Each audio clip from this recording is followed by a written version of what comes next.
All right, everybody, you can go ahead and raise your hands with questions.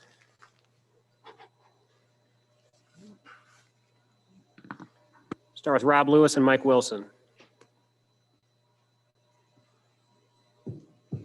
Coach, just, what jumped out at you watching the film? What were you most disappointed with from Saturday? I thought that we had too many breakdowns defensively, Rob. Some ball screen action, started the game, not getting matched up, which is, you can't do that, obviously. And when we gave up a couple baskets where I think a couple guys had been out there too long in the second half and didn't get back and didn't get our defense set the way we have to. I think the young guys are trying to do too much, which that's not their fault necessarily, where they're trying to create and do some things, but they're going to have to now understand what's too much and what's not enough and get right there in the middle, which we knew we would go through a little bit of that when we started changing, playing through the guards more so than the inside. But we still need an inside game. We still need we need Eve and John searching for shots, and they've had opportunities where they catch it, they wait too long, but overall just and we had some great looks when they were able to stretch the game out. They made some threes, and we had a couple just wide open looks that we didn't make, and that's part of it. But it just felt like we were fighting uphill all game long because of some breakdowns that we haven't had as often as you might think. And our one-on-one defense, they hurt us with at the point position where they were able to get just break us down on some straight line drives. Rick, what's Olivier giving you lately, and is given some of the struggles for other forwards, is he looking at a longer leash potentially once he gets on the court? We do think he's better, but we felt like that at times. We're hoping this time it is. We thought defensively he was as good as he had been. We still want him to be more more active and more athletic. We think that he's an athlete. We see it, but he's got to put it out there, and we don't want him to be timid. We want him to go in and play with reckless abandon in some areas. He's capable of blocking shots, but he did. We thought Saturday was maybe the most he's been locked in from a scouting report, where he was really, you could tell he was really thinking when he was in the game and really concentrating on the things that he needs to do for us. Grant and Nicholas Hill. Rick, have you dealt with the team inconsistency like this one has been over the last few weeks in your coaching career? And do you think, given the timing, it's fixable before March, and obviously a sport where you're going to have some consistent success in a tournament sport to have success? Well, you know what? I think sometimes too, we got to give credit to our opponent too. It's not like we're going to overwhelm anybody in the league with talent. We're talented, but there's a lot of teams in the league that have talent too. And, when talented teams play, sometimes it gets down to who's making shots more, who might be doing this or doing that, or who's playing better that day. Do I think where we are is fixable? Absolutely. And I think that's the exciting thing about it, is that, we haven't played to the ability that I think that we can. And for that to happen, we need our guys, the guys that have been through it longer, to be more consistent. I think the more consistent they are and the more balanced we are, we've got to get, we definitely need Eve and John Fulkerson and VJ Bailey. We need those guys playing at the level that we know they're capable of. And the two young guys, I think they're working hard. I do. I think they're playing hard.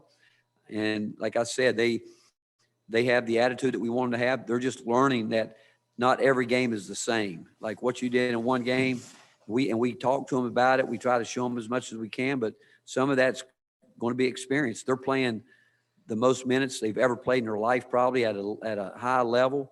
They both weren't very good overall defensively Saturday because of, and I think fatigue had a little bit to do with it. And that's where I know that we can get better with that, where they understand that on the offensive end, they did exert some energy, sometimes in some areas where they didn't need to. They got a crowd around them, took some tough shots when they should have kicked out to open shooters that are good shooters.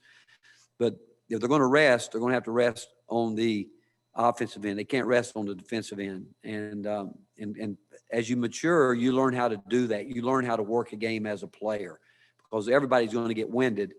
You've got to learn how to do that in a game without giving up easy baskets on the defensive end. And but the fact is, if we could get everybody playing at the level that we think we can be. But to answer your question, have we coached teams that have been inconsistent? We have. And this one is different because there's and it's not just us. I think some teams obviously around the country have probably been able to do a little bit smoother, but there's a lot of teams I think have gone through this because of just the difference in the year.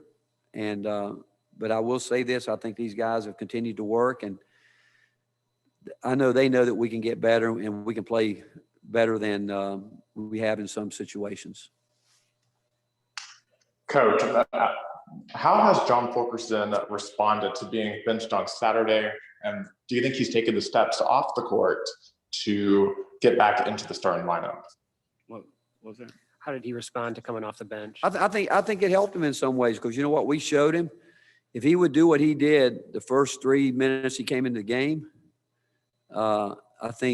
he ran the floor. Now we couple great passes to him. He had a rim shot. He had another one before he even thought about scoring. And that's what I'm talking about, hunting shots. He had the ball right where we wanted it. And instead of looking to score, he passed the ball out there was nobody around him. He had no reason to pass it out. He was right where he should be. Then he had a really good slip play that where he got the ball there, but was lazy going to the rim and got it blocked. And those should be dunks. That's 4 points that he should have had and that he didn't. But what he did, and he got his hands on some balls that he broke loose that we're able to come up with. But again, I don't think it matters to him one way, because I do know he cares enough about himself and this team that he wants to do well.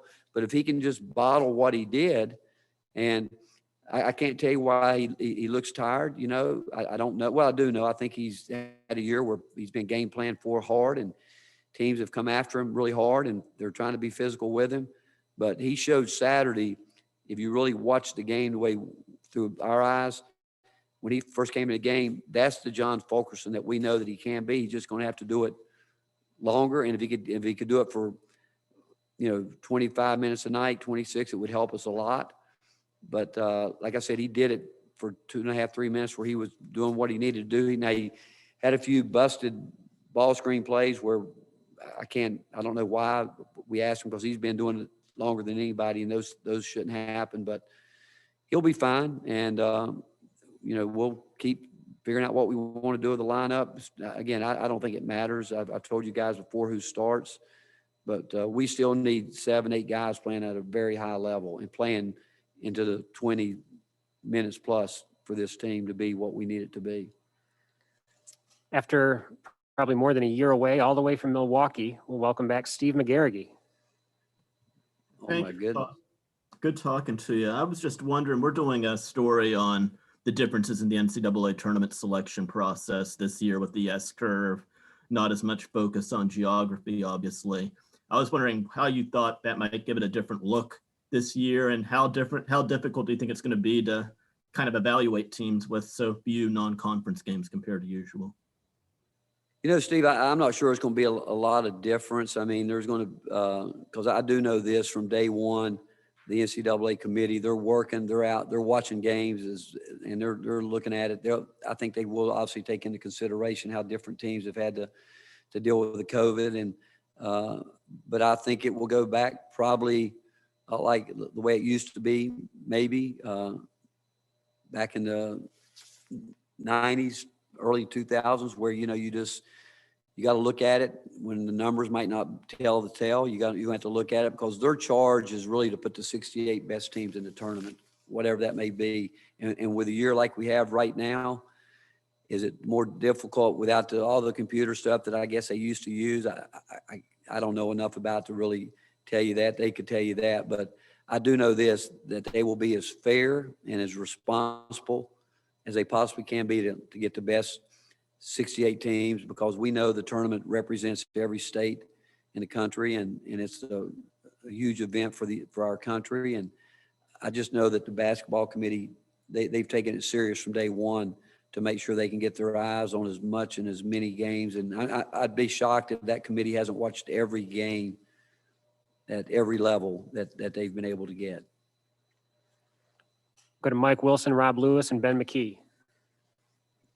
Yeah, Rick, you guys have 3 games left in the schedule, but also 3 open dates and games to make up. Do you have any understanding of how that process might work in terms of, will the SEC try to schedule you with the teams you didn't play, or is it just going to be kind of wherever you can fit in games against whomever? You know, Mike, I don't know. I don't know the answer to that. I'm not sure exactly how the SEC's done it. I don't know if they've just gone back from like day one and gone from game 1 it was missed, 2, 3. I don't know how they do it. I think I think they've done a great job with trying to get us through this year. And we have, like you said, the 3 open dates. I don't know. I really don't know how it will be. And but I would be surprised if those games aren't made up. Some games made up some way, somehow. What the rhythm will be, I don't know. You know, I'm not sure anybody knows right now, other than the fact that they're going to, because of the weather going on around the country right now, you know, other things that pop up right now that could cancel games this week. I mean, I just don't think we know. Coach, just the South Carolina scout, what jumps out to you about Frank's team? What do you have to take away? What do they do well? Well, as you know, his teams are always playing hard, a little bit different than a year ago because of the amount of time that they've missed. I mean, there's not a better coach in the country, and his team still, there's just in their DNA the ability to play really hard and turn people over. They rebound the ball, and I think right now they're playing at like the 10th fastest pace in the country, which is not what I think in the past you would associate that with him. But I think he's done an unbelievable job in the amount of time that he's had to practice to make the adjustments that he's made. Because anytime you go up against his team, it's going to be a hard-fought basketball game, because they're going to compete at every level. They're going to play every possession like it matters. And like I said, they're in the gaps, hard gaps, and they do a great job of those gap strips. Where in the past they might have been out in the passing lane more, but to run the kind of defense that he normally likes to run, it does take time and a lot of work day in and day out, which no one teaches it any better than he does. And so he's had to make some adjustments, and that's why he is the coach that he is. Coach, Santiago made his debut about a year ago or just over a year ago against LSU. And then the most recent game, obviously, LSU. Just in that time period, how would you assess how far Santiago has come, and how would you assess his play right now? He's come a long ways, obviously. He was not in shape at all, and what he did a year ago was really pretty phenomenal. But I think he's learning now that people are game planning for him at a very high level. They're trying to get him in as many ball screen situations or isolation situations, and he's learning that. But he's a better defender than people might think, and you see him whenever he brings the ball down the floor, people trying to get into him and harass him like that. Which he's very stubborn in the fact that I've told him many times. I tell Jaden, I tell any of the other guards, why make him go through that? Just go get the ball, let him, because he's great moving without the ball. But he's not afraid of the pressure at all. He's really not. But I think he's learning a lot. He's still young. He's still young to the game, and I think he's going to continue to get better. And we need him to again play at a speed and he's comfortable playing at a quick speed. But he's come a long way. He really has, and he's continuing to learn a lot. But he's going to continue to get better as time goes on. Rob and Mike. Coach, did you see this coming with Jaden? Because I guess he had maybe his worst offensive game of the year at Ole Miss, and then since then he's just been on a tear. Did you see the light coming on for him like it has the last 3 games? Well, do you know if he's going to score at the level he's going to score at? I don't know if you ever see that. We knew that he was, first of all, Jaden's a really good passer. He he's learning too, like the other night, and what you like about him. And you got to throw Keon in there too. They're not afraid to go and initiate play, which we've needed that. You know, we want it from other guys. We want it from Eve. We want it from Fulke. You know, we want it from all of our guys. We want them to be aggressive. Those guys they've done it, but and like I said, Saturday Jaden made a couple of terrific passes. He took 2 shots that he should have kicked out, but like Keon's learning, you know, you're not going to be able to continue to spin, and we've told him that. But sometimes you got to keep getting burnt until you understand it. But Jaden, again, I'm not surprised. You know, throughout watching him in high school, he's a major league competitor. A lot stronger than you have no idea how strong he is in his lower body. He has worked really hard on shooting the basketball, and it's obvious he's done a good job with that. He's always been a great finisher around the rim. He's got the mid-range game, and I think the biggest thing that he's done, Rob, he's learned how to play through fatigue for the first time in his life, to where he's really playing hard, and you hit that wall, and he's figured out how to get through it as opposed to hitting it and getting knocked back. It's taken him some time to do that. But and some of that too is, I've said it before, that missing the summer, missing a normal year, that's probably where it's hurt he and Keon's conditioning more. But now that we're at this point in time of the year, they've had to play their way in shape, and whereas they're normally in shape before this time. But that's the biggest thing I think both of those guys have done, where they've gone from playing 24, 26 minutes a game, where they've been out there, 30 plus, and for the most part being productive on both ends. Rick, what have you seen from Victor Bailey Jr. over the course of the last month? And is anything going on with him, just kind of the struggle of being a kind of a volume shooter, trying to find other ways to impact the game when you're not getting all those shots?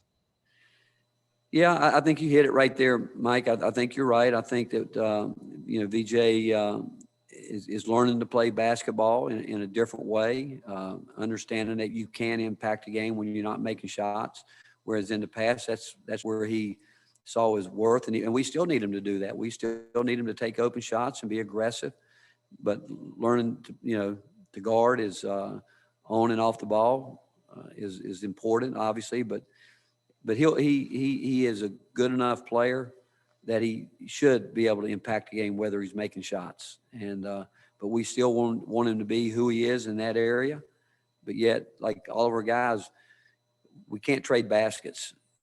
You can't do that to win the way we want to win. We're going to have to get stops at some point in time. And he's gotten better with that. I think he's gotten much better at understanding what we're trying to do as a team.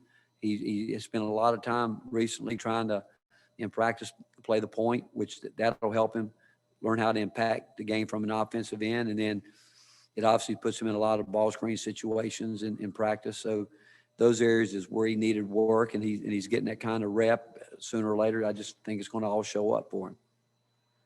All right, Coach. Thank you very much. All right. Thank you, guys. Thanks, everyone.